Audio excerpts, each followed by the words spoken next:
So that's going to be like a chapter, but that's all right. Okay, try it and we'll see. Okay, this is Mike Williams, and I'm doing English Language Learners Report, Edbi 476. This is Mike Williams, Edbi 476, doing my interview with Hannah Suleiman, academic coach at Plantation Elementary School, English Language Learners Report. How do you administer the CELT test? We have bilingual aides that administer the CELT test. Once a parent registers a child and they complete the home language survey that indicates that language other than English is spoken, the bilingual assistants will pull the children out of the room to another empty room where it's quiet and administer the test one-on-one. Okay. What types of interim assessment do you use to measure student progress in your EL program? In the past, our district has developed an ELD benchmark assessment test that we use. Recently, we just had the ADEPT training, which is an assessment for EL students as well, and slowly we will be using that. Okay.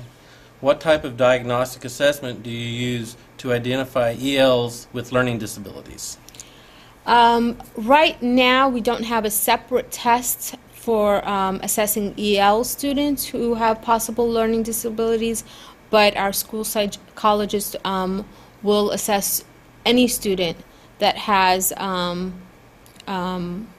a learning disability, and so the school psychologist uses a variety of diagnostic assessments for that. Okay. What type of achievement test do you use? We have curriculum-embedded assessments that we use in certain grade levels, the 1 and 2. In grades 3, 4, and 5, teachers use the theme skills tests. We also have benchmarks, which are district-wide, that we use for assessment. Okay. What kind of training does your staff have? We have staff development training twice a month, every year. We've had, since our district employs academic coaches, the coaches are trained sometimes through the county, and we come back and we train our teachers during staff development days. Okay.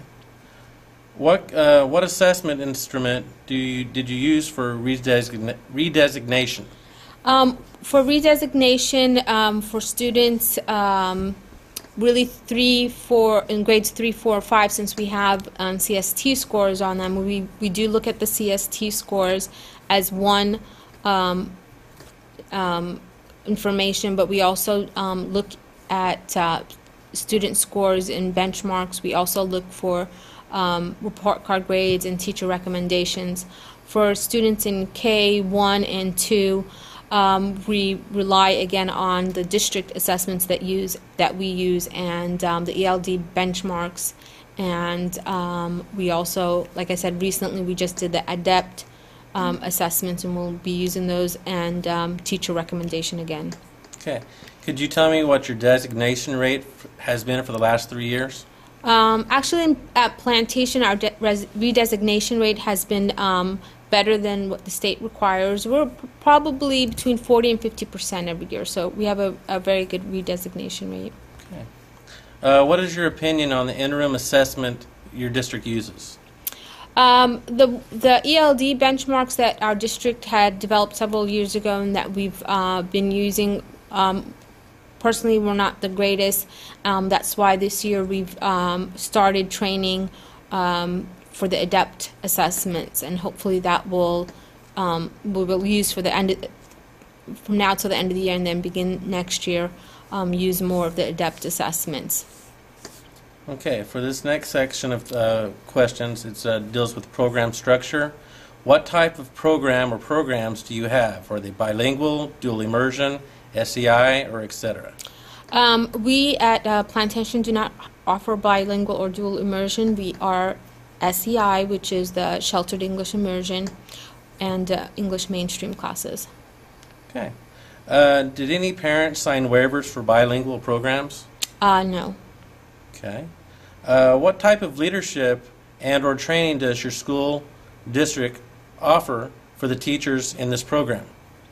Again, we do a lot of staff development, usually from this school site, which means myself as a coach would train.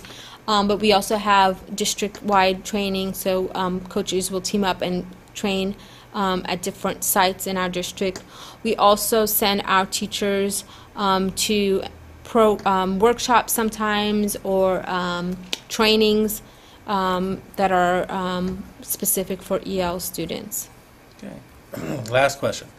Do you think your program is effective in assisting second language learners to learn the language in the most expedient way possible?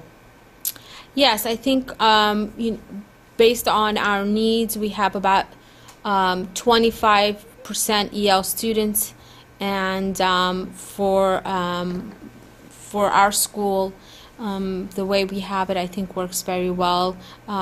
So far, we have a very good redesignation rate, and oftentimes the students who by 3rd, 4th, or 5th grade who are still not making progress in their language proficiency are, for the most part, special ed kids. And at this time, we don't have an assessment that will assess special ed kids to see if they're truly language issues or just special ed needs. Okay. Well, thank you very much. I appreciate it. You're welcome.